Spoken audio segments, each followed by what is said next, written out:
Ankilan'oza tsy magnay ny very, n'aiza n'aiza tany ambako. Ankilan'oza baby feno hery, nakisendra ady satra. Fa nirikotra amizay tsorava tsy ova. Fitiavantsika mafy tsara te fitsoresy. Nada lavitra ny tany ombagna, ombanosa.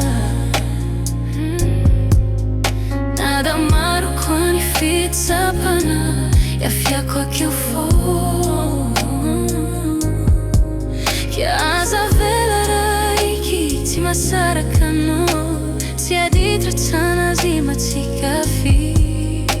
Ombanao zegny foratiko, kiaza vela raiky zaho azafady. Fotano anao, otano anao.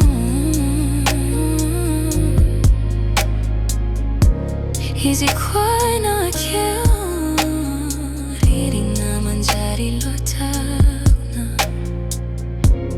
Izy koa ianao akeo, ny maizina manjary azavana. Fa niriako hatramizay tsorava tsy ova. Fitiavantsika mafy tsara te fihandrisy.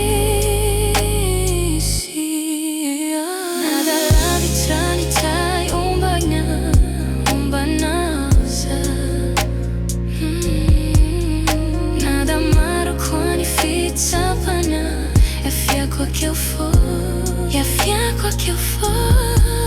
Kiaza vela raiky tsy masaraka anao, tsy aditra tsana zimatsika fy.